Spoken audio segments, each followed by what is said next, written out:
नमस्कार, मी अमोल जोशी. बुलेटिनमध्ये तुम्हा सगळ्यांचं स्वागत. आणि बुलेटिनच्या सुरुवातीला बातमी आहे मुंबई. विक्रोळी पूर्व पश्चिम जोडणारा पूल वाहतुकीसाठी खुला करण्यात आल्याची माहिती स्वतः मुख्यमंत्री फडणवीस यांनी दिली. या पुलामुळे पूर्व पश्चिम बाजू जोडली गेल्यामुळे प्रवासाच्या वेळेमध्ये सुमारे अर्धा तास म्हणजे 30 मिनिटांची बचत व्हायला मदत होणार आहे. मात्र अशातच विक्रोळी पुलाच्या मुद्द्यावरून श्रेयवादाची लढाई सुरू झाली. भाजप आणि शिंदेच्या शिवसेनेकडून श्रेयासाठी बॅनरबाजी करण्यात आली आहे. पुलाच्या उद्घाटनावरून महायुतीमधील 2 पक्षांचा वाद चव्हाट्यावर आला. आणि अधिक माहिती घेऊया आमचे प्रतिनिधी प्रशांत बढे यांच्याकडून. प्रशांत, कशा प्रकारे श्रेयाची लढाई सध्या सुरू झाल्याचे दिसतं?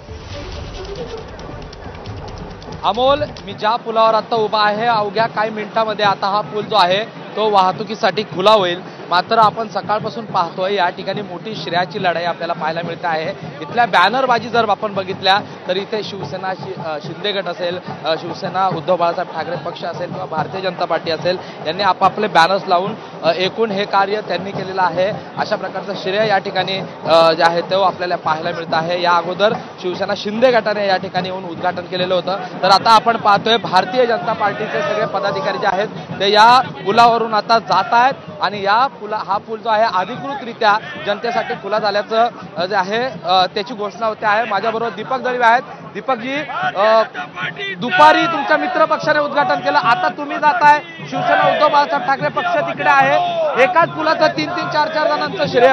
आम्ही आजचा आनंद दिवस साजरा करतोय. देवा भाऊनी ही विक्रोळीकरणा, भांडूपकरणा, कांजूरकरणाची भेट दिली. त्यांना धन्यवाद सांगण्यासाठी आम्ही इथे आलेलो आहे. त्यामुळे सर्व विक्रोळीकर, सगळे भांडूपकर, सर्व कार्यकर्ते देवा भाऊंचे आभार मानण्यासाठी, त्यांना धन्यवाद देण्यासाठी इथे आलेले आहेत. तुमच्या मित्र पक्षाने 1 तास 2 तास अगोदरच उद्घाटन करून टाकलंय तिकडे. आजचा दिवस परत एकदा सांगतो आनंदाचा आहे, गोड आहे. त्यामुळे तो गोड करून आपण पुढे पादक्रमण करूया. शिवसेना उद्धव बाळासाहेब ठाकरे पक्ष देखील त्या पलीकडून आता उद्घाटन करतो आहे. कसं पाहताय सगळ्या श्रेयाचं राजकारणचा काय संबंध? 2018 मध्ये देवा भाऊ मुख्यमंत्री असताना त्यांनी हा ब्रिज बांधण्याचा आदेश दिले आणि तेच आता मुख्यमंत्री असताना हा ब्रिज पूर्ण झाला. त्यांच्या कार्यक्षेत्रामध्ये हा ब्रिज झालेला आहे, त्यांचा संबंध येतो कुठे? त्यामुळे ते फक्त श्रेयामध्ये फसलेले आहेत. ह्याच्यापेक्षा दुसरी कामं त्यांच्याकडे तर राहिली नाहीये. एकूण आता आपण जर बघतोय तर 30 मिनिटाचं अंतर कमी होणार आहे. मात्र मुंबई महानगरपालिकेच्या निवडणुकीच्या तोंडावर 3 पक्षांचं इथे जे आहे ते बॅनरबाजी पाहायला मिळते सकाळपासून. कसं पाहताय इकडे? आम्हाला अभिमान आहे. देवा भाऊनी ही जी कमाल करून दाखवलेली आहे, विकासाची गंगा जी विक्रोळी, कांजूरकर, भांडूपकरांच्या इथे आणलेली आहे, त्यामुळे सगळे आज आनंदात आहेत आणि आनंदाच्या वातावरणात आम्ही हा ब्रिज क्रॉस करतोय. आपण जर बघितलं तर या ठिकाणी भारतीय जनता पार्टीचे शिवसेना